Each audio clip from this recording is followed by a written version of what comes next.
आमच्या 5 नंबर शाळेचा कलादर्पणचा कार्यक्रम आहे आणि त्या कार्यक्रमामध्ये हे सहभागी झालेल्या सगळ्या चिमुकल्या आणि सगळ्यात महत्त्वाचं म्हणजे माझ्या चॅनलचा हा मोटो आहे की प्रत्येक गृहिणी, प्रत्येक व्यवसाय करणारी, नोकरी करणारी आणि आज या प्रत्येक चिमुकलीच्या मागे तिची आई उभी आहे, बरोबर ना? म्हणजेच विचार करा की ती कुठली कुठली भूमिका आणि किती प्रकारे, कारण ज्या प्रकारे त्यांना तयार करण्यात आलेलं आहे तर हे श्रेय सगळ्या हे त्यांच्या आईचं आहे. त्याच्यामुळे उद्याच्या महिला दिनाच्या सगळ्यांना खूप खूप शुभेच्छा.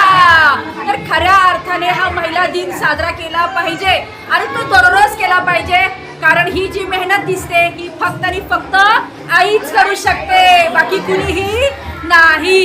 सो लास्ट प्रेक्षकांना हे सांगणं आहे की अशा बोलू शकता, तुमचं मत व्यक्त करू शकता. आतापर्यंत जो कार्यक्रम झालेला आहे तो कसा वाटला?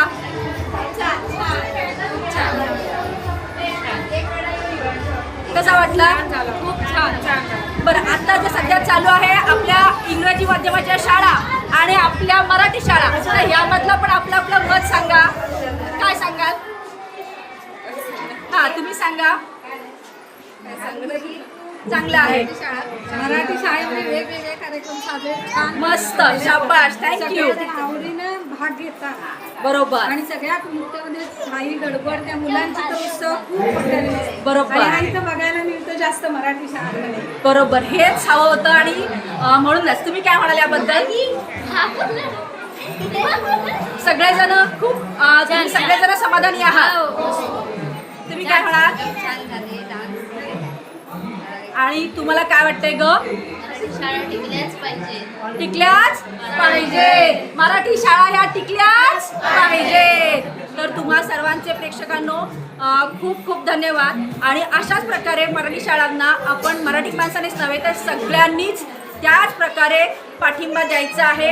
आणि असं प्रत्येक आईने आपल्या कधी कधी आपल्याला जे करायला मिळालेलं नसतं ते आपल्या मुलींनी, आपल्या मुलांनी करावी अशी अपेक्षा असते.